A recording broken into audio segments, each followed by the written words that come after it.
Ouais, mais bonsoir, Nabino, surtout Bandeko, Nangai, Place Bolomi, Isaac Cordon Patrick, donc, Kimoka, Yamouké, Lelo, pour la web, Sabino, qui Boye Bibino, tout, donc, Facebook m'a bloqué pendant un mois, m'a bloqué Ngai, alors, solution, Zalaki, qui Nasa, la deuxième Facebook, donc, dans un belé, mais, bah, monsieur, soit, na, ba, code, nayebaki yango vraiment te yango naye kosala oyo donc nasalaki Facebook oyo bino nde bato boyebi bandeko oyo tozalaka na bango kuna donc soki kaka okoti obengisi bandeko wana osignale bango ke naza na direct et petit à petit nde tokobanda kozonga moke moke pendant le 1 mois tozala na Facebook oyo donc on va essayer de garder le deux Facebook et kozala bien donc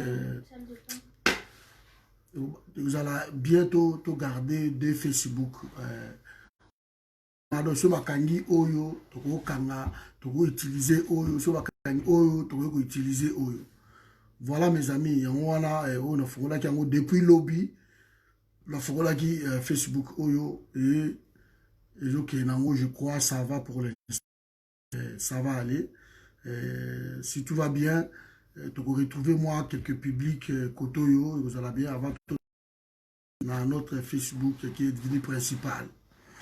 Vraiment, surtout, vite fait, quand tu rendu, il y a marche, il y a l'obésagi dans bien, et qui bien, et les gens, bazagi na marche, wana, bah, trouvé que ouais, ça va, c'était bien. Marche, les gars qui l'ont bien, bah, Kundi, Félix, c'est ce qu'il dit. Bah, ça qui va cercueil, bah, biloko nyonso tu wana elekaki bien vraiment bomonaki na bilili bien sûr que nga naza na voiture te pour l'instant j'ai l'habitude ya kosala baémission na voiture bon on a sala yango souvent na voiture mais voiture ekufaki lobi voiture etombe panne donc panne wana voiture ekufi c'est incroyable donc voiture ekufi naza sikoyo sans voiture ya direct oyo lelo awa na ndako. Donc, merci Nabino surtout, et Cordon, ça YouTube, ça la page, il y a Facebook, Moussoussou, et la cadette secondaire, vraiment, na sali yango, et puis Batonio surtout na WhatsApp, na Komela qui bino déjà na expliqué bino, que c'est bon, na fongo aussi Facebook, il y a Sika, comme na Cordon, Patrick Botoy, donc Batonio surtout, Baroko Yawana, en attendant qu'on retrouve notre Facebook. Voilà, discours à Félix Tshisekedi, pour qu'il vite fait, on a assisté que dans ma promesse et l'équipe est belé, ça a servi à quoi? Donc, campagne, avant campagne, après campagne, même la nomination, nous sommes en train d'assister dans ma promesse, Yamutu. Il ne fait que promettre les gens. Mais j'ai compris une chose. Félix, problème, il a ezara moko bandeko nangai. Problème, il y a Félix, qui avant d'aka jamais na Congo. Et le col avant d'aka jamais na Congo. Donc, à koki ko s'imprégner te, na situation aux oleka na Congo. Ba solution aux na Congo.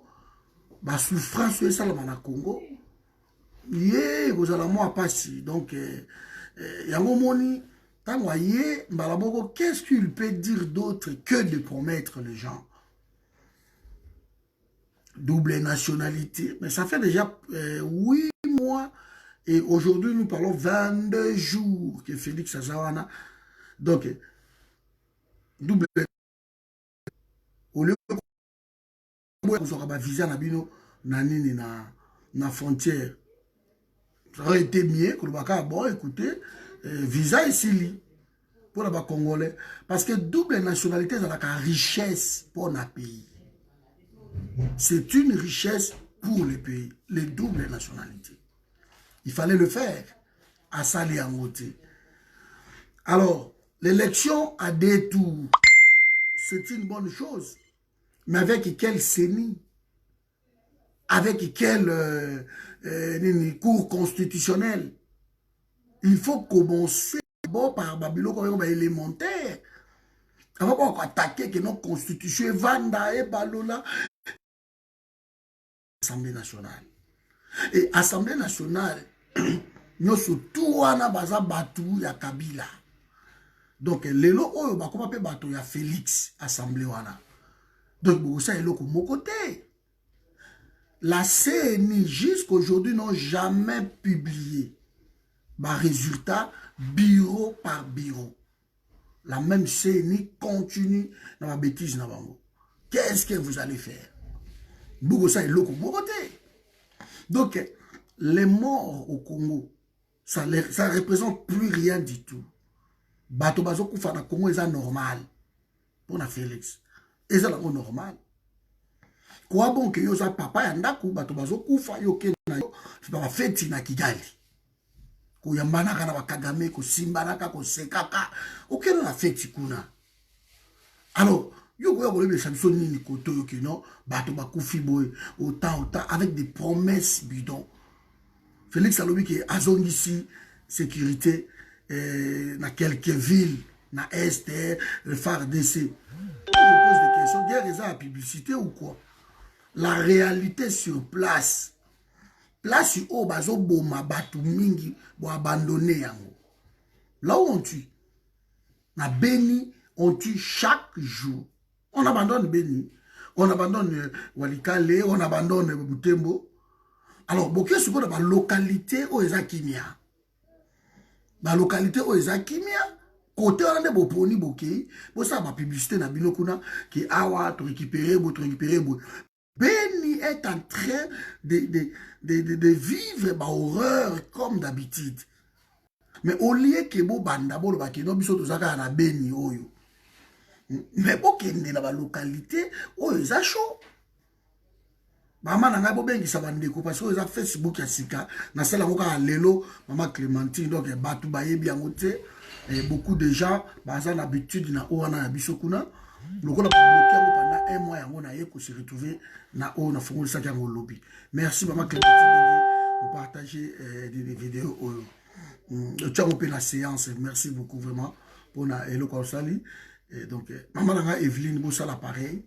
Comme ça, bandeko bakomona bakomanda compte petit à petit bato bakomesana na Facebook oyo. Comme ça, tu as deux Facebook et na fungoli CP page, il y a YouTube aussi. Donc bientôt tu vas na YouTube, il faut un ordinateur et puis tu vas na YouTube aussi. Donc vous comprenez bandeko na ngai. Quand on a localité oyo eza na makelele ti. Mais bolobi ki te ba localité oyo to faire de ça récupérer. Mais guerre ils ont régné na Goma. Guerre ils ont régné na Beni. Soyons logiques. Soyons logiques. Place où guerre vous allez faire comment? C'est mieux pour ton nande ba contingent wana la place où guerre ils allaient. Mais ce qui bino bolobi qui était guerre où ils na Beni. Gens à Beni, on continue à détruire à Beni. Mais tout ça, la localité, mon gars, il y a Miké. Ça, c'est grave. Ça, c'est grave. Ah, bonsoir, maman Nelly Manel. Bonsoir, Marie-Hélène. Bonsoir, Joël. Je vous ai vu ici. Merci. Bobenga bandeko boyebi parce que vous avez deuxième Facebook. Na fungoli sa lobby. Lolo a diré que l'on bande le bango. Donc, il faut ça au lobby parce que va bloquer pendant un mois. Donc, voilà. Toujours banda awa jusqu'à ce que vous fungwa. Il reste sur le deux Facebook. Il faut que page YouTube, bien sûr. Alors, si vous continuez vous partager, vous bien si batou.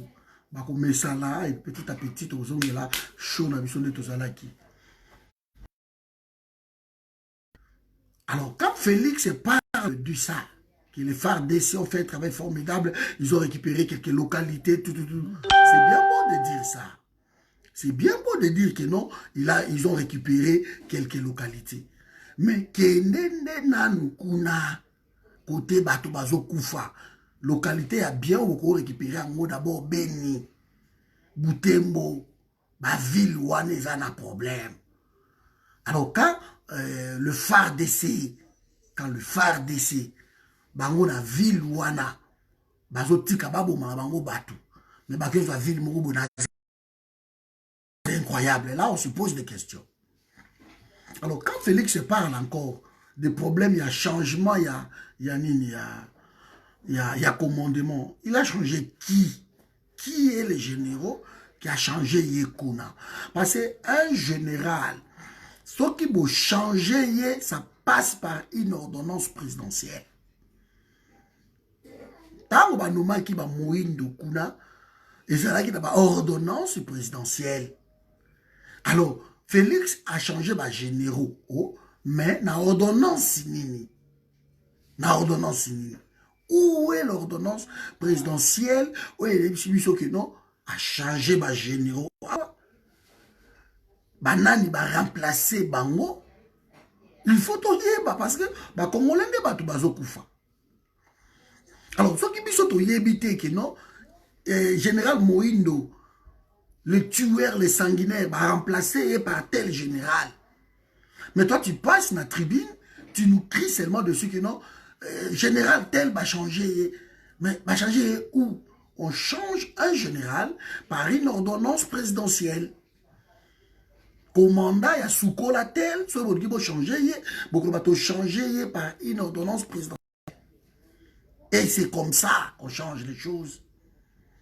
Mais on ne changera pas par un discours que l'on a déplacé 11 000 militaires au Bazalaki Kuna, n'a permité Bango. On permettait Bango Wapi. Dans quelle ville, dans quel côté, Bakei Wapi. Ils ont remplacé qui? Ce sont, donc, en fait, ils n'ont rien compris que les lots, comment vous fouillez Makambo. Il faut voilà, permettre Bango Balongwe na Bakei Wapi. Soldat Wanatou. C'est des mensonges. C'est des mensonges. Alors que, même Janine Mabonda a parlé de ça. Ils étaient 11 000 personnes. Et les 11 000 personnes, hier, à Baki, 6 sous 11 000 personnes, à Tindaki, ça une affaire de 22 000, quelque chose comme ça. Mais Félix ose dire devant les yeux du monde entier que non, 11 000 personnes, là, qui a Longo Libango, mais a-t-il 22 000 hommes? Voilà, un président de la République n'a hémicycle à Zokosa. Je comprends qu'il y a un hémicycle là, les anangos, toujours sans valeur, comment je vais dire, le ramassis de la République, les traîtres de la République, le médiocre. Il y a envoyé devant le médiocre, au Bayebi qui est même au télému dans le congrès, quand tu parles, Bayebi qui celui-ci, c'est notre nommé. On lui a nommé. C'est comme ça. On lui a nommé. Les choses sont claires, Bandekonangai. Donc ça, c'était du mensonge. Félix ne voit pas la réalité encore. Tant que Zolobango, maman Nelly Manuel. Tant que Félix a osé Koloba. Que non, école. Ezotambola bien. École publique. Gratuité à école. Le monsieur ose dire ça. Le programme n'a eu à 100 jours. Et gratuité à école. Quelle école? Quelle école où il y a la mission à gratuité? Parce que ce n'est pas des réalités tout ce monde. Les professeurs sont payés. Mais qui sont ces professeurs au bazar payés? Qui sont ces professeurs? Parce que nous, on n'a pas vu. On a des vidéos où les professeurs parlent. Qui bazar payé. On a des vidéos où les enfants réclament. Parce que ce sont les enfants qui réclament. Pourquoi vous ne payez pas nos professeurs? Pourquoi vous ne les payez pas? Pourquoi? Ce sont nos enfants qui plaît. Et ça bisoté. Et maman nangai babin, zoa vidéo o tiango na mire nanga o yakala. Ça na o sala kango o zoa o tiango na mire kuna. Comme ça les gens entreront là-bas oui ba ki tout ça. S'il vous plaît. Vous voyez? C'est incroyable. Il n'y a pas de budget pour l'école. Félix Alobi non, c'est bon. Et j'ai suivi son reporter qui parle de 250 000 enfants. Baza na gratuité à l'école. Ok. 250 000 enfants. C'est une bonne chose. Mais bah école à Mouapi, bah école 250 000 enfants. Surpopulation. Bah plein aux écoles de Sali Martin Faou le coup à ça. Bah plein de ce côté dans la salle. Bah dans la C, bah dans la pipitre, bah dans la licolo, bah devant ma tableau, bah donc moi était. Et bah tout bazar pour réclamer bah biloko wana. Donc Félix continue dans l'hémicycle là, il y a un mensonge. Et bah mensonge wana les autres salles qui petit à petit peuple a ko bailler pour na ba mensonge wana. Peuple a ko bailler. Quand Félix Tshisekedi parle qu'il va retourner 10 000 écoles dans une année. Mais mes amis, vous savez, ce n'est pas faisable. Ce n'est pas faisable. Pour retourner 10 000 écoles dans une année, ce n'est pas faisable. Et quoi ça, Mathé? Bonsoir, maman Lisa. Et quoi ça, Mathé? 10 000 écoles dans une année. Dans la province, Tata Pogno était venu, alors il va retourner 1000 écoles dans une année. Ça, c'est Matata Pogno. 1000 écoles dans une année. Félix parle de 10 000 écoles dans une année. Oula. Donc, 10 fois plus que Matata Pogno. Mais on va retourner na ville nini. Nini va retourner yango. L'équipe budget maman Françoise Nanga Makwena ezati budget nini bokotonga 10 000 écoles dans une année parce que déjà l'école elle-même a de sérieux problèmes. L'école elle-même a de sérieux problèmes. Bon, maintenant si l'école elle-même a de sérieux problèmes, mais comment vous allez construire 10 000 écoles? Alors, quel est le budget alloué pour 10 000 écoles dans une année haute toujours le bon? Vous voyez? Donc, quelqu'un qui vient devant le peuple, allez, quelqu'un se retrouve comme ça, n'importe quoi, et les gens disent, ouais, c'est bon, c'est bon. Fatih béton, oiseaux crier. Mais ça peut autant comprendre qu'ils n'ont 10 000 écoles dans une année. Bakozwango wapi. Bakozwango wapi. Ezate bandeko nangai. Donc mbongo ezate. Et il parle que non ba kosi au budget asa d'accord te na bato ba hotel mais la budget wana. Mais eux ça d'accord te budget eza prévision. Budget eza la prévision bandeko nangai. Budget n'a jamais été exact. C'est quoi et pas na biso production ezate. Et pas la biso makambo ezate. Et pas la biso bon mata gauche droite. Il n'y a pas tout ça. Budget et ça, prévision. Alors, quand on prévoit que les hôpitaux, je reste des hôpitaux, bah ça a 3 fois plus que la recette actuelle. Donc, les hôpitaux, l'année dernière, les hôpitaux ont fait 30% seulement. Il y a ma recette. Maintenant, vous leur demandez de faire, comment aller, 90%. Mais dans quelles conditions? Mingi na babutu, parlons peut-être Kitambo, na butu ba sala ba opération te, ba ya marabatu te na ba parce que courir za raté na Kitambo na butu. Tout se fait na moi. Ba opération ma camion surtout, ba sala mo na moi. Alors, comment voulez-vous que non Kitambo ça il a yo comment 3 fois plus que le budget? Ba sala moté. Ba sala moté. Parce qu'il y a 30% déjà, maintenant vous faites la condition mon donc mystique. Si vous avez le budget, ça a 3 fois plus que le budget. Mais les conditions sont réduites. Quand dans le centre de la maman y a dialyse, centre de dialyse, maintenant vous allez nous dire que non, on va réduire encore le service, mais ils vont tripler la recette. C'est comme ça. Donc, ça on crie gauche-droite et les câbles, et les gens trouvent que c'est normal. Et Fatih béton. Rien du tout. Le budget 10 millions, on a prévision surtout ekosimba te. Ce sont les experts. Même les FMI au Bochango Mutema, bangone balobi on peut que osimba te. Na Congo ba expert ba calculer ba be osimba te. Même ba Muji tout ce monde là ils ont dit ça. Babi ekosimba te parce que budget wana eza moi mon boulot. Ekosimba te. Alors comment parler que non makambo de ça on dit que non ekosimba ça va, vous savez ekosimba te. De Félix ba démagogie. Félix parle encore que non à son 8 Fouquet a détaillé 3 Fouquet, il y a 32 places. Autant de Fouquet, il y a 136 places. Et tout au Sombiango, depuis 30 ans, tous avions à Sikate, tous Sombi avion. L'avion est là quand? Il est en décembre 2020. Bateau va crier. Il parlait d'un projet où il peut-être en décembre 2020. Dans une année, il y a beaucoup de vieux dans une année.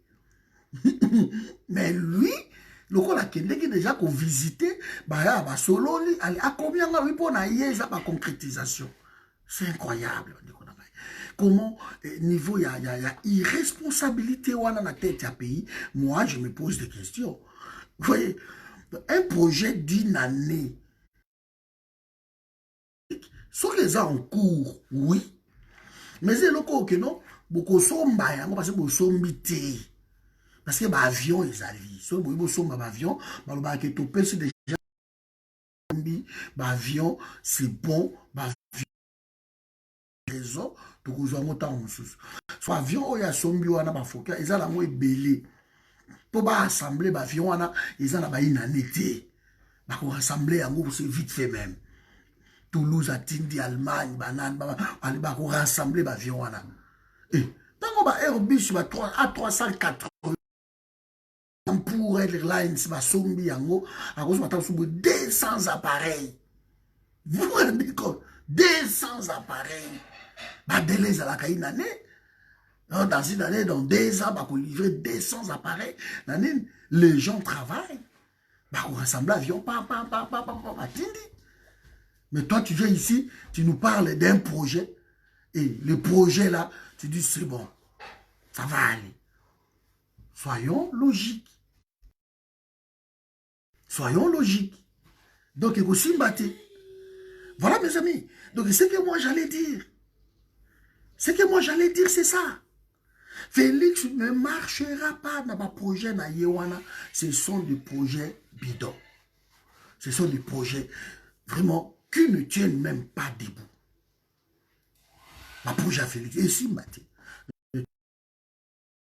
mensonge dans mon mensonge, je peux rentrer ici à ma projet à Félix pour comprendre que les Anango, quelqu'un qui arrive et qui a dit bon, à ce pays Sabatou, et c'est bon. À ce pays Sabatou, et c'est bon pour lui, donc c'est bon. À ce pays Sinaï Batou, avec lui, ouais, merci. Et Joseph Kabila, qui est son frère, a remercié. Et voilà, c'est tout. C'est que Félix était parti faire un exercice, mais d'un échec total. Après, en tout cas, mais un bon clair, le projet, le peuple en a marre. Maintenant, il faut qu'on quitte ça. Mais là, il dérangeait plus davantage. Quand Félix parle des travaux, il y a 100 jours, na Kisasa, na Congo, Félix a kosi qui barrage ya Kakobola. Barrage ya Kakobola Yannick. Félix a kosi qui non, ils ont 50% déjà de travaux. To publier qui barrage ya Kakobola wana. Ce n'est que na 2 billes. Mais va dépasser 50 millions déjà. Na moi biloko mona qui wana. Depuis construire moi barrage wana ya Kakobola, il est faux quoi. 100 millions pour un barrage à Kakobola. Vous comprenez? Donc, ce sont des aventures. Ce sont des aventures. Voyage à Kakobola. Voilà. Et ça, dans la début, il n'y a rien qui se fait. Et surtout que, ma projet, on a surtout, il y a des détails à Molelo. Et ça, ma projet daté à Kakobola, on a tout. Barouzizi. ba barrage ba katende ba otu ya zolo ba wana tout et ça ba barrage et ça ba projet au Kabila banda yango et ça ba projet Kabila banda yango ba route nationale alobi keno elongwe Mwanda et Keiti Chikapa et ça au Kabila sala yango ya Union européenne déjà ba biloko wana ba ndeko na ngai. Et le monsieur, alors qu'il va accélérer national colombois, so il va petit na Katanga, il comme 405 provinces, tangi. Cet homme est en train de relever debout. Mais c'est pas ça le problème qui m'a dérangé le plus. Ce qui m'a dérangé dans le discours naïe, ils a ba liwa o bato ba kufi na Kisasa. Les gens sont morts na Kinwana. Les gens sont morts. Nous parlons entre 45 à 60 personnes. Bakoufi Namboula Oyo. Et que Lelo Oyo Luka ou bonsoir. Dans le niveau de Kingabo, la province, même Kuna l'Équateur, partout. Ça fait 2 mois que Bato Bazana Maï. Ça fait 2 mois. Les gens en ont marre des promesses. 2 mois. La construction anarchique, ezo sala masolo, ezo bouma bato. Ba kalamu bouché, des bouteilles à plastique, bouché, partout côté comme donc il n'y a rien à dire. On devrait commencer par évacuer les lots limités, kingabe komako dinda, bato bako tambola na ba boato. C'est incroyable na Kisasa. Alors, ceux qui osent continuer toujours dans ma kelele, ba bêtise ya baja wana. Connaissons le peuple congolais. Nalandi kutu batu moko ba peuple de bazoba Kabila azonga na ye. Le peuple commence à comprendre que non et pas Félix ils ont encore scandale. C'est un scandale. Il y a des gens à qui ça fait 2 mois avant mais ba mbulo ye banda bazana mai. Félix a comme até, il passe son temps dehors. Et j'ai cocota ce qui va 5 centimes, ce qui va 5 euros, il y a enveloppe, ce qui 10 euros, je ne sais pas. Publicité, tant qu'on distribue l'eau allez, tu amènes la caméra partout, allez. La caméra est en train de tourner gauche-droite. Mais ce que la caméra est en train de tourner gauche-droite. Tu as donné aux gens, oui. Mais on leur montre que le chef de l'État, bientôt, le chef de l'État, eh bien, on attend que le chef de l'État qui dit qu'on a boîte. Ce qui boite, on est renversé, c'est incroyable. Félix est en train de jouer le jeu rwandais. Félix est en train de faire une pouvoir de continuité. Déjà, Moutunaye, Kabouya lobby, lobby pouvoir, et ça la continuité. C'est Augustin Kabouya qui a dit ça. Photo, on a Félix Akangi, et sa photo, c'est Félix Moutou, a fait l'ambassade à Rwanda. Alors, Félix a fait l'ambassade à Rwanda, Augustin Kabouya. Mais pourquoi Félix ne peut pas fermer l'ambassade du Rwanda? Parce que ce n'est pas lui qui a ouvert l'ambassade du Rwanda. Mais pourquoi il ne ferme pas? Son logique. C'est la logique des choses. Lui n'a pas ouvert. Mais si lui, il est venu pour le peuple congolais, et qu'il voit que non, ça ne va pas, le peuple va koufa. Donc, Félix, ce qu'il a pouvoir et la continuité, c'est quoi ce pouvoir-là? C'est quoi ce pouvoir-là? Parce que comme Kabila Noma qui va généraux, nana akolongola ba générauté, ok. Comme Kabila fungola qui ambassade à Rwanda, ya kolongola ambassade à Rwanda te, ok. Donc tout ce que Kabila a fait comme diplomatie à échec, yé akobongisa yango te. Et vous criez que Fachi béton. Fachi n'est pas béton. Fachi zélo.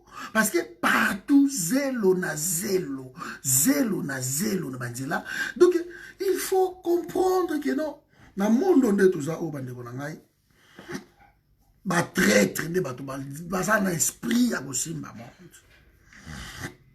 Mais aussi bâtir entre nous.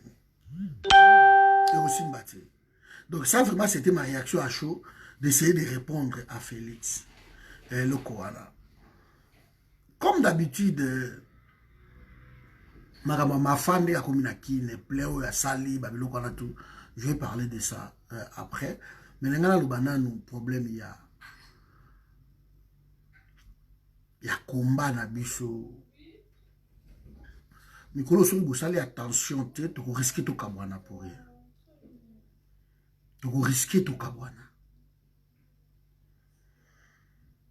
To keba. Parce que ba conflit moko koti mikolo na combat. Mazoka ba balia ngando basali ba vidéo moko boye. Et pas ya ba absolu ba mamondongo. Koto bango ba répliquer boye. Koto ekomi guerre na ba boketu na ba soyo ba ya Laura Sokoko. Un bienfaiteur, quelque chose comme ça. Nous sommes en train de mener des enquêtes là-dessus, mais vous à la calme. Comme au Kabwanati, bateau ba okende, la traîtrise na bango ba okende. Comme chaque jour, bateau ba tikali bazo la muka, ba obakei, ba msupe bazo ba kisama, parce que la souffrance à Congo. Tout le monde bateau ba okota na combattre na kistar. Tongi bato ba koyela biso combat ya kistar te. Tongi bato o baza ko se soucier na Congo. Tongi bato moko te ba yela biso ba mbuyema na combat pour ba conflit moko boye. Hôtel non. Personnellement, tolingi babilo ko wana te. Ozomona. Ba boketu ba ye na esprit na bango peuple Mukondi, bazo soutenir un certain monsieur Laurent Sokoko. De l'autre côté, Batomsou, Bayena, Balingite, Banyuayeba, qui est cet homme, c'est tout à fait normal. On ne va pas, non. Il est qui? Salakani. C'est normal aussi. Mais Botian assez, parce que ceux qui m'a vidéo, ils ont interposé entre nous. Détruire, scier l'arbre auquel nous sommes assis. Faisons attention de ne pas scier cet arbre-là. Faisons attention. Donc, mon côté, a un monopole, il y a peuple. Parce que parfois, nous allons assister à un fait de pyramide renversée. Mon côté, a un monopole, il y a peuple. Mon côté, a un monopole, il y a combat. Il y a certaines personnes à quoi vendre des vidéos à obscénité. Il y a certaines personnes qui vendent des vidéos parce que je vais comprendre qu'est-ce que nous allons faire lobby. Et il y a certaines personnes qui aiment l'amusement, la galerie. Et voilà, la vidéo, ça leur plaît aussi. Alors moi, j'ai toujours dit que celui qui ne mange pas, le méprise, c'est lui qui mange. Mais na Congo, ma blague ezate. Parce que na Congo, ils ont un bateau bakoufi. Na Congo, ils ont un bateau bakoufi lelo. Na Congo, ils ont un bano batikali ba ofele. Pas plus tard que tu as publié, ba photo ya bano bozo mona na Beni Mikolo. Donc nous sommes souciés à bana wana toye ba baza wapi. Toye ba bana wana baza wapi. Bana na biso wana baza wapi lelo. Tongi toye ba place bana wana bazali. Mais ne nous ramenez pas dans un conflit, na bino ya combat, parce que nous souffrons, nous, pour la unité à combat.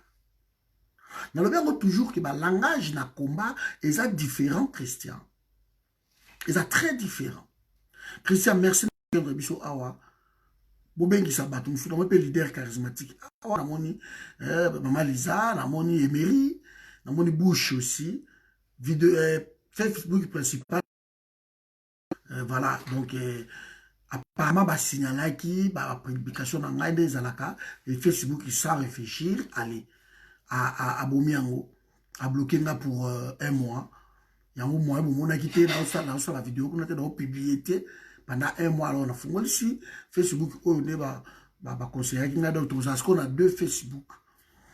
Ok, donc, on a fait une page à YouTube, on va nous passer sur YouTube. Donc, j'ai la seule dans ordinateur, et on va passer sur YouTube aussi. Donc, voilà. Mais ceux qui ont côté déjà, vous pas dire qu'on a mis un message, parce que tout ça va mis presque moko. Et petit à petit, bah, tu vas comprendre que le message est ça. Et tout ça, Mikolo, pendant moins un mois, tout ça, la côte. Voilà, mes amis. Donc, si biso ndenge tout ça, awa, tolingi to bebi salisusu bitumba na biso. Pona baloyenge moko boy, biso ba Patrick tout ça, ba gardien du temple. Tozo veillé. Yango na ebisaka bino nga na zoka mbongo wa mutu te. O politicien moko boye, o mutu moko batindi mbongo na forum na zwaka te. Soki na mpiaka na nga na vandi, na sala kade na osa video na ebisi bino, na yiki bandeko na nga na mpiaka. Na mona kaboye maman Françoise aleki abwaki mwa 100, nani Kati aleki abwaki 100, Cordozo mwa 50 sur maman Gabriel. C'est bon. Parce que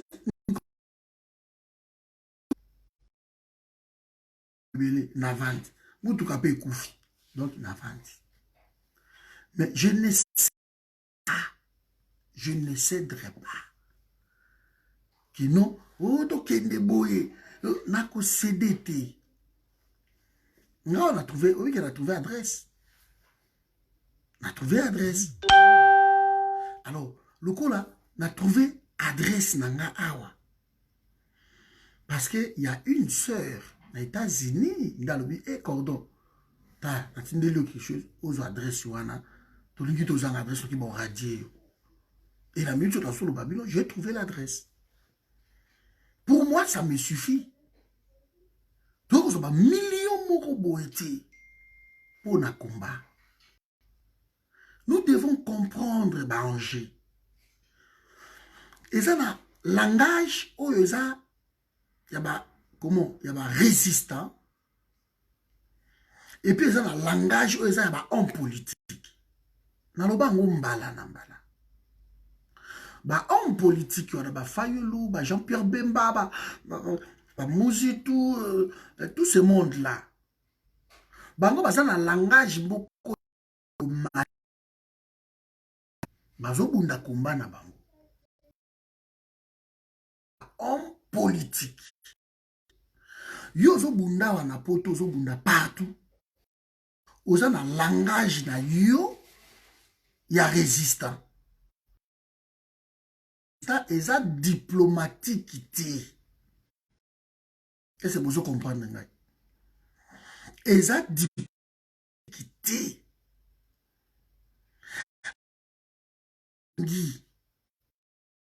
Langage oyo ya yo. Bango kuna ba épouser yango et osimba te.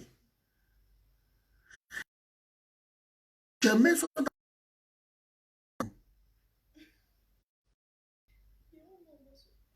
est-ce que tout ça vous se comprendre, Bandeko Nangai?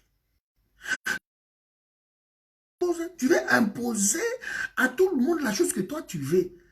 Ça ne peut pas. On parle de l'unité. Et ça, unité, oh, ok, là, ma divergence, il y a batou. Mais boza na bit moko. Boza na bit moko. Divergence, wana. Que moutou moussa se soutenir na Fayulu.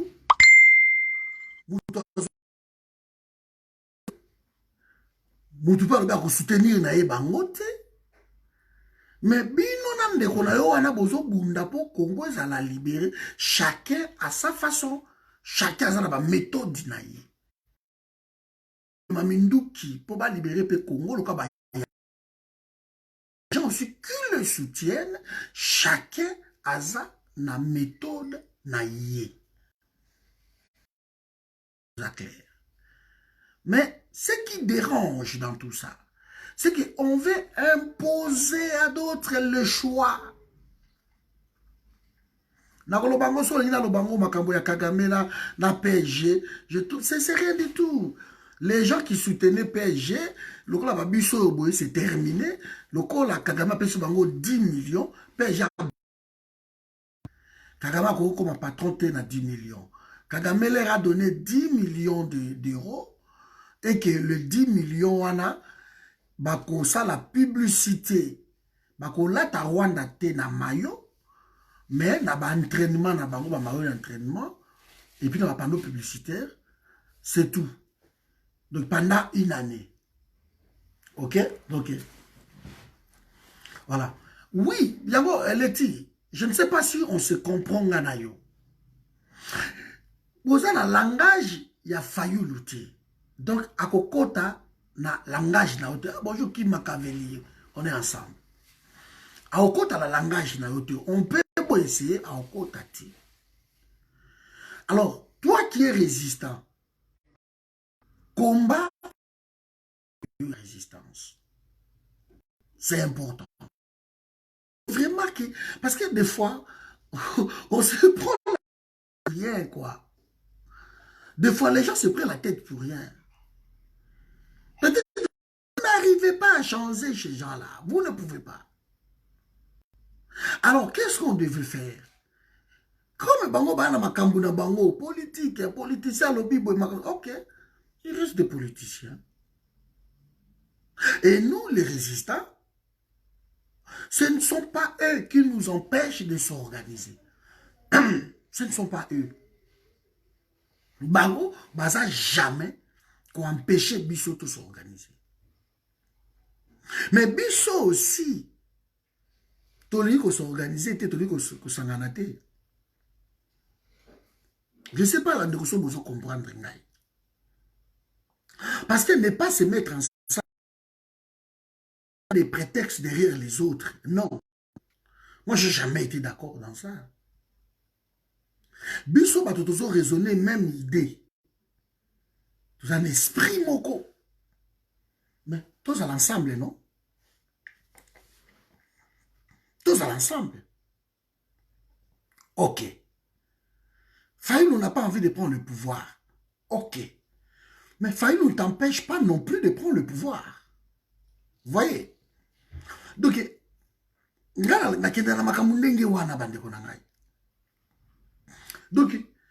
ce qui te remarqué,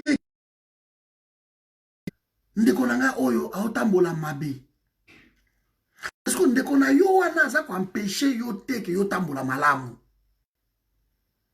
Donc yo il faut tambola malamu parce que okolo bateke na ko tambola malamu te parce que ndekonanga za ko empêcher ngana tambola mabe. Prenons le cas ya Félix. Tobundi ensemble na bango. Félix a comme on a Kabila va travailler dans on a Kabila. Ça nous a pas empêché de continuer le combat. Sinon,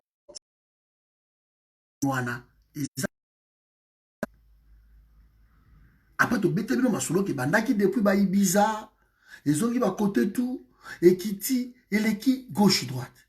Donc ce qui est à votre pouvoir ti Bisso, ça nous empêche pas de s'organiser et de prendre le pouvoir. Parce que le pouvoir congolais est dans la rue.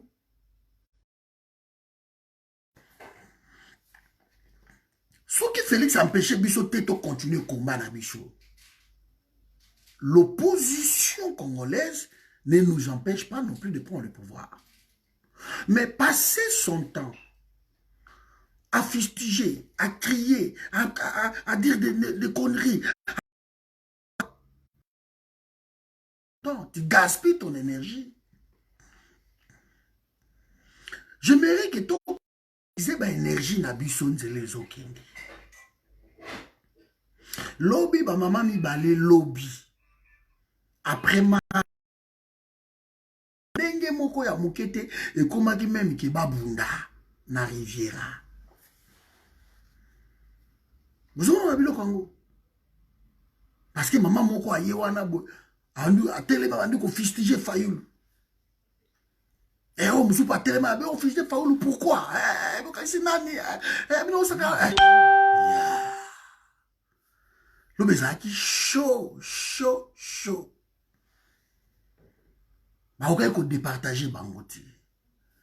Parce que mutu na mutu aza na conviction na ye. Ayebi ki non ndenge eza awa nga naza mutu afayulu ata bomati ekosimba te. Nga naza mutu ya bemba ata bomati ekosimba te. Bato lokola, je donne l'exemple c'est bato lokola papa René Bonganga. Boko convaincre ete que Jean-Pierre Bemba aza mabe. Parce que ye na makila na ye.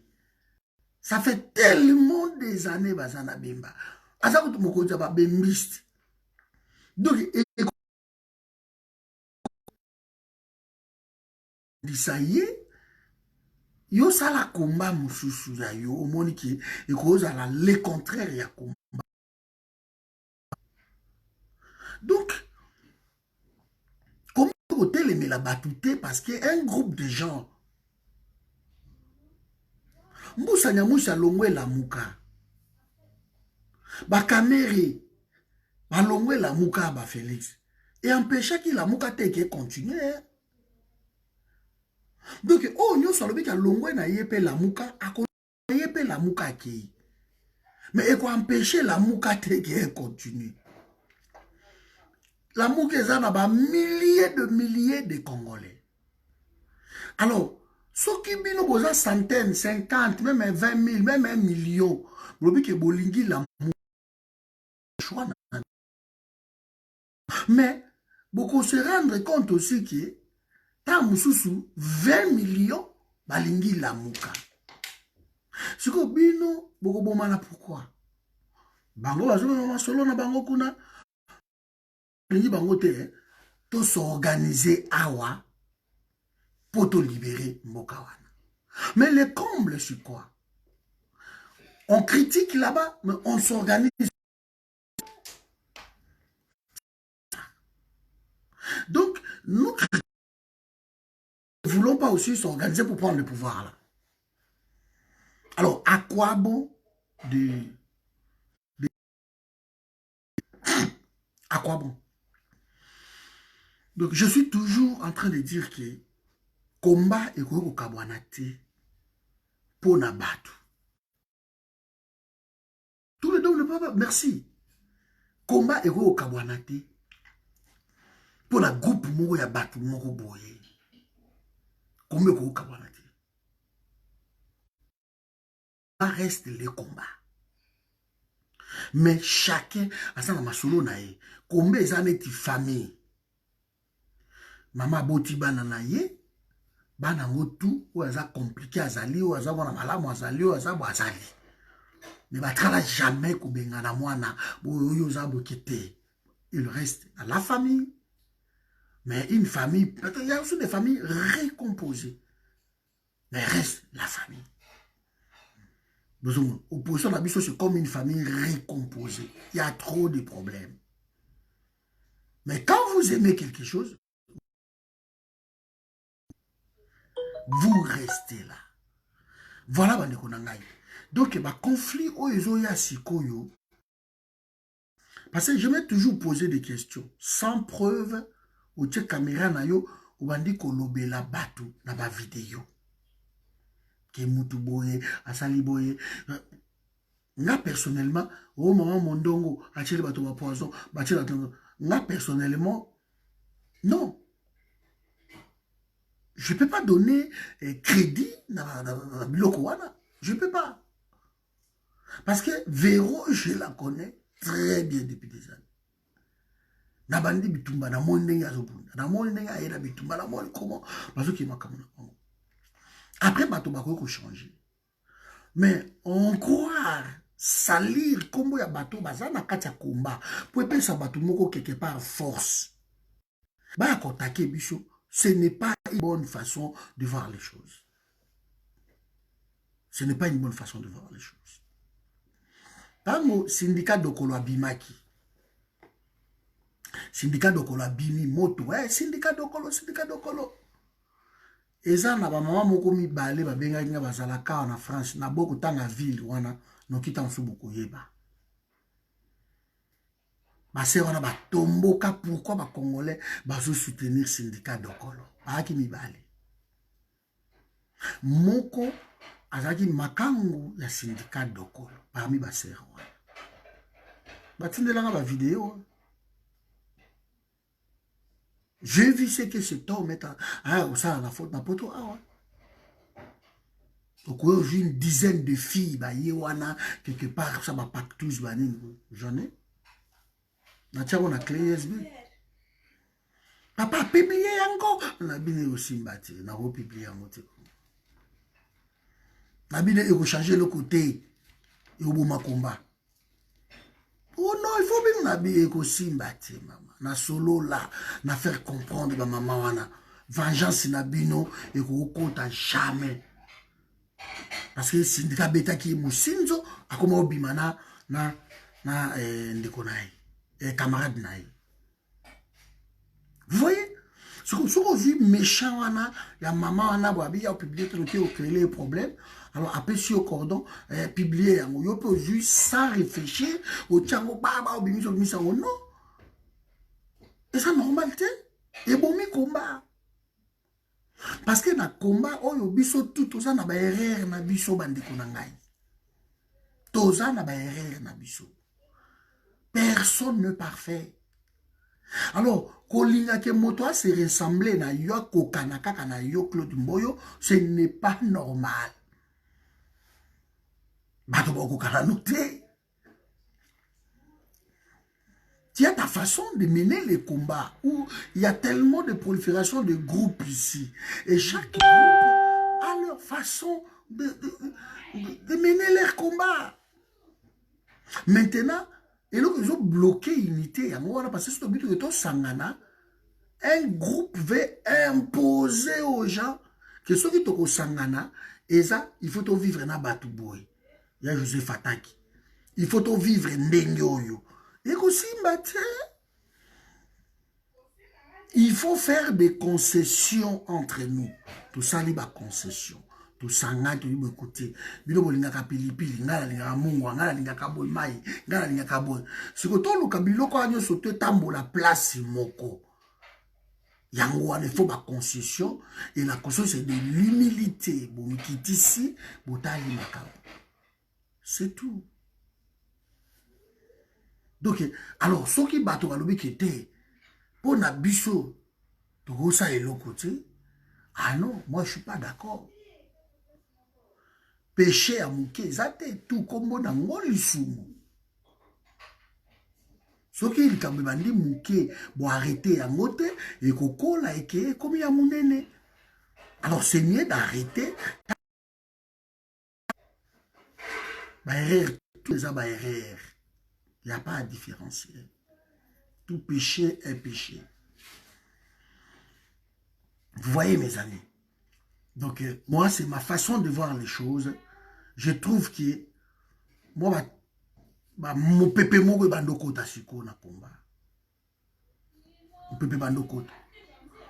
Na zui ba te belé ba benga lelo concernant ya Laura Sokoko. Bah, tu es belé.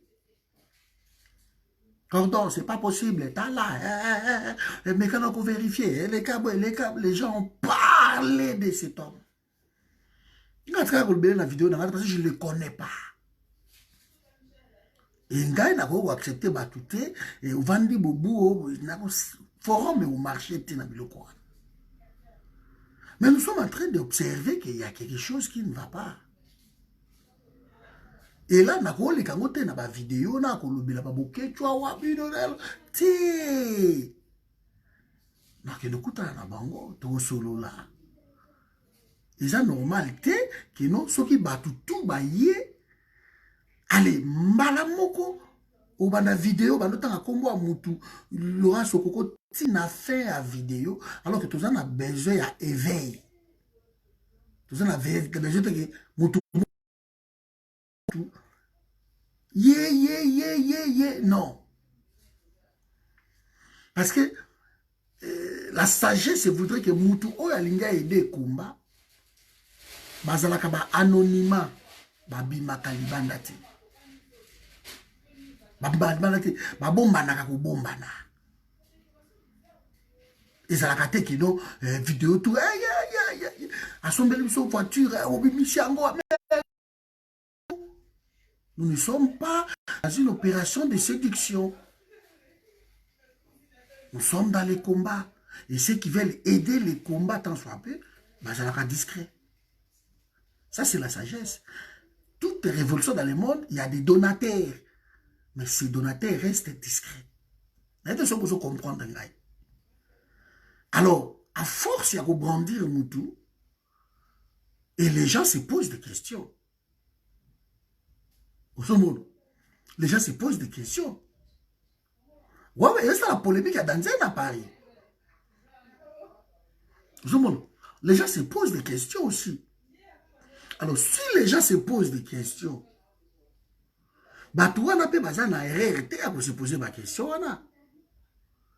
Parce qu'on ne comprend pas. Est-ce que depuis Kobe Bandaki, il n'y a que l'argent de cet homme-là, de moteur de la combat, et la mouche banane. On ne les connaît pas. À ta téléphone, on a été. Même Katumbi yawa, bata Katumbi basala, batinda ba message, batinda ba invitation, bana na kuta na Katumbi te la vina ngai. Dolobi to kusala moti. Vous voyez?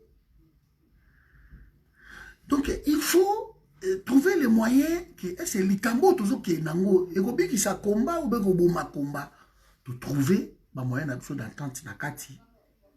Combat et pas combat ko kufati. Oh, nous sommes très très yende à kokende. À chacun son rôle, merci. Yende à kokende. Combien de coups. Vous voyez?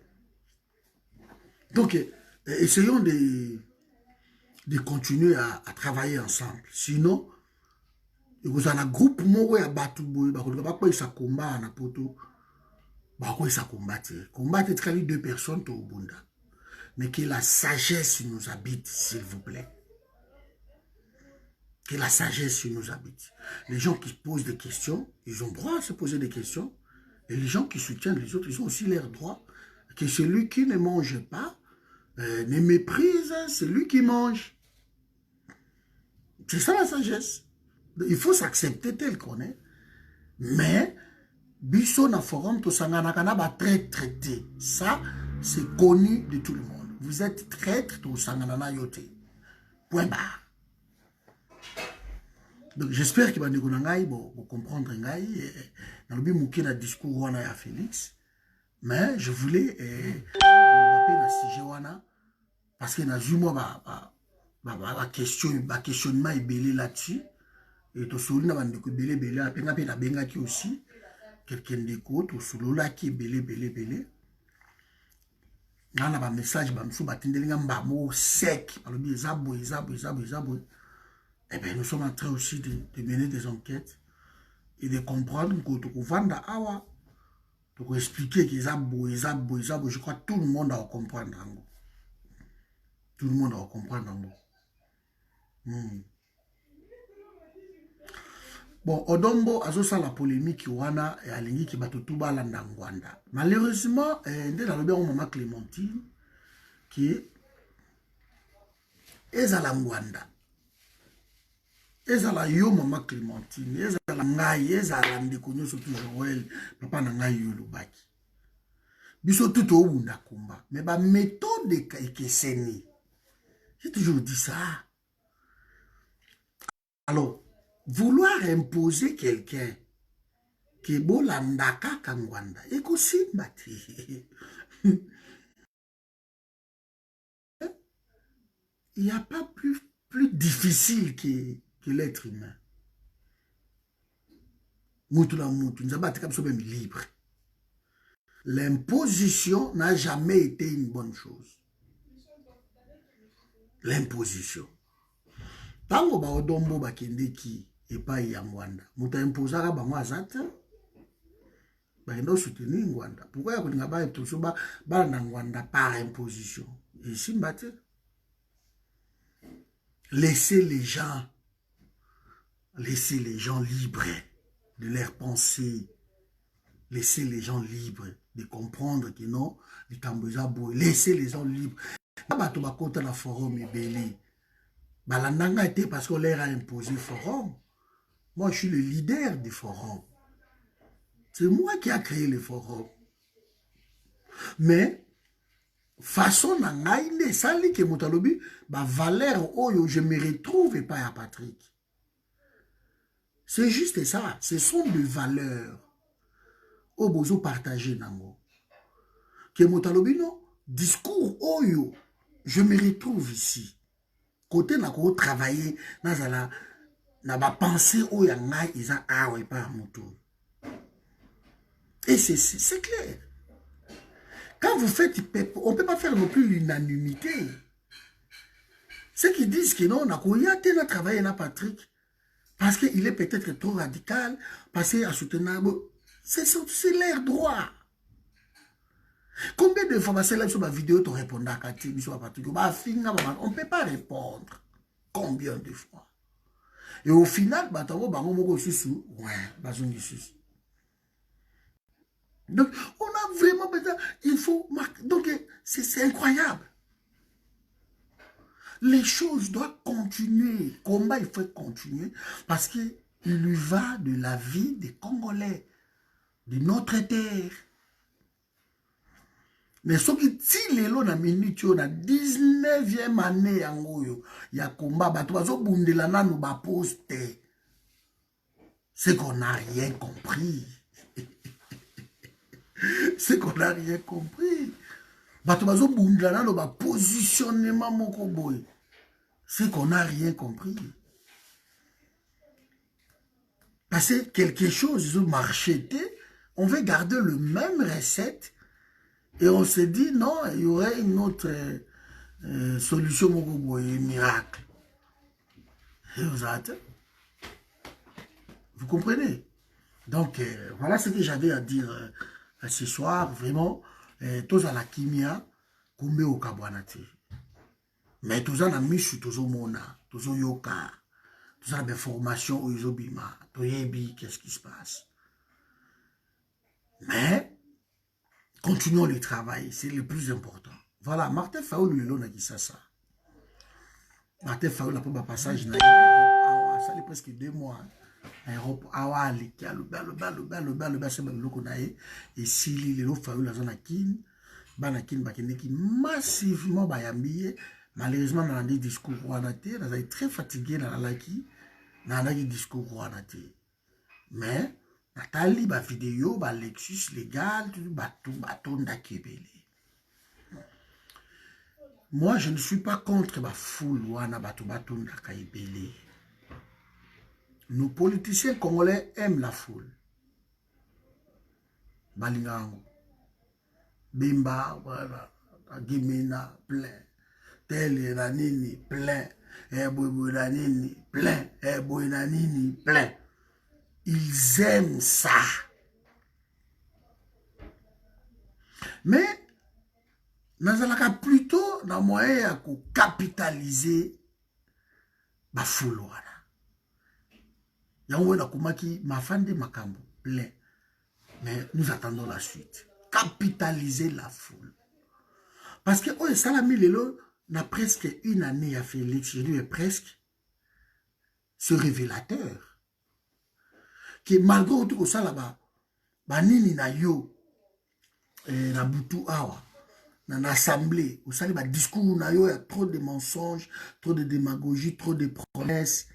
Qui ils ont marché dans côté et le lendemain nango opposant au a gagné qui ba élection a outi aye mais a sali plein yandenge wana boy c'est qui discours na yo na assemblée ils a balayé à l'envers bato ba ki pa moti donc il a que peuple en aza na ye na outi au tout tcha kilo bezaki na ba makelele pour rien.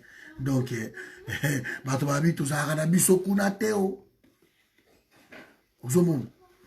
mais je suis en train de dire, il faut capitaliser cette foule. Ce qui te capitaliser ya moté. on continue à se contenter de plein. Ce qu'a dit Etienne Wamulumba, Kolo va plein aussi. Attends, ça va plein dans les vieux, mais Akenda a pouvoir te. Akenda a pouvoir te. Congolais, les autres, qui se contenter, n'a pas plainte. Dans le Colombie, si un Congolais se contentera de plein, il n'a rien compris. Batonde Belé, c'est une bonne chose, Bayamba, président Nabisoueli. Parce que pour moi, jusqu'à aujourd'hui, il n'y a pas un autre président, c'est Fayoulou qui est président élu. C'est lui. On ne change pas de langage comme ça, si bon chemin au moins d'une année, parce qu'il y a non. Mais ce qui est dans la méthode de Moussous ou Eza Malam, beaucoup qui ça ne vous empêche pas non plus de parler. Vous dites toujours Koloba. Parce que nous sommes au 21e siècle. Ce n'est pas la politique de 1990, tu peux aussi, hein, les autres, 2019. Ce n'est pas la politique de 1990 qui va dire que c'est qu'il sera consolé, qui s'est lali, donc, mystifier qui politique la biso. Bemba na prison, c'est lui qui décide. Donc, attends, na relais, mais celui qui dit Bemba, non, boité, tu vois, bloquer là. Donc, ça ne peut pas être aujourd'hui, tout ça dans le système. Voilà. Donc, le ça que le monde évolue, bateau va évoluer. Donc, ce que Stamboli Malam, tu sais, ça le mot dit qui est bien, aussi Koloba, mais il fait ça Koloba, il y a respect. Koloba, il y a respect au lobby. Donc, de nos jours, le peuple ne peut plus se contenter de plein. On ne peut pas se contenter de plein. Donc, il faut qu'on capitalise trop wana. Il faut qu'on capitalise plein wana. C'est quoi la suite de plein wana? C'est juste ça comme question. Ce qui est tout le qui est bon, suite il y a plein wana et ça, et vous allez oui. Sinon, vous allez rester naba plein. Et après, plein wana, Kabila reviendra. Toujours naba plein. La CENI, il va changer de cour constitutionnelle, il va changer de mode de scriptant, il va changer de parce que Félix Alobi qui non est comme à deux tours. C'est une bonne chose, c'est la démocratie. Mais ceux qui partenaires na yé Alobi, non. Écoutez, il y a un tour parce que le dictateur va y bakande wana. Mouton na routiaye prochainement après yo Félix. Alors, il y a la complication du sous-souté.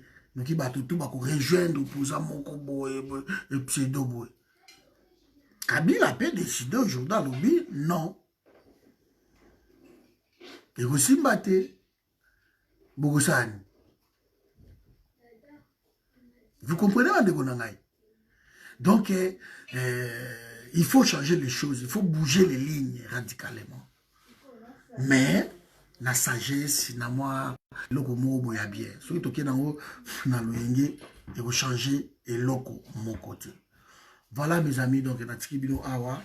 Je vous rappelle encore que Oeza Facebook il y a Sika et que Facebook Oeza ko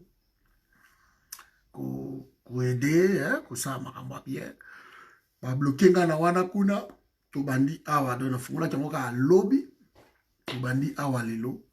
Partager vidéo oyo tindela bandeko to bandi ba direct na biso koto pendant un mois to uzala awa le tkali 27 jours et qui na fungoli pe déjà page il y a YouTube, je crois bientôt to uzala na YouTube et uzala vraiment bien na zozo la kana luka moi quelque chose na somba ba ordinateur il y a bien et ordinateur dans ba retarder ba komelinga na Facebook comme ça comme je n'ai pas encore d'abonnés. Pour ça, direct na YouTube, awa, na téléphone, il faut dans 1000 abonnés. Donc, vous allez vraiment. Oui, Claude Mboyo, Boza, Fayou pour na buyo, asa suspect. C'est normal, les choix na yo. Moi, qu'est-ce que tu veux que je te le dise? Tu trouves qu'il est suspect? C'est normal. Ponayo, tu trouves, Nina Babé peut dire qu'il est suspect. Et Maman Lisa Koloba, non, non, non, il n'est pas suspect. Et voilà, après, c'est ça, la richesse de Rome. Hein. Donc, chacun donne ses idées. Hein. Qu'est-ce que vous voulez que je vous dise? Mais que ça se passe dans le respect, dans l'unité. C'est pas, c'est de poursuivre l'autre Mokoboy. Vous voyez? Mais, encore une fois, personne ne nous empêche, nous, de s'organiser pour tous au pouvoir. Personne ne nous empêche. Ok? Personne. Il nous manque de sangani. Ce qui te sangani, ingeta. Ce qui te sangani, alors tu continuer à discuter, à crier, à décrier, mais personne ne prendra le pouvoir n'a que se lamenter. Ok? Personne ne prendra le pouvoir n'a que se lamenter. Personne ne changera les choses, ce qui te au Canada. Personne ne changera les choses. Donc, mettons-nous ensemble et puis trouvons la solution au Canada. Ils ont bien. Bon, après, il y a aussi un pote où tout ça a travaillé, mais voilà, on découvre aussi des choses qui est gauche-droite, c'est voilà. Et voilà. C'est bon. Donc voilà. Donc on est ensemble, continuons le travail.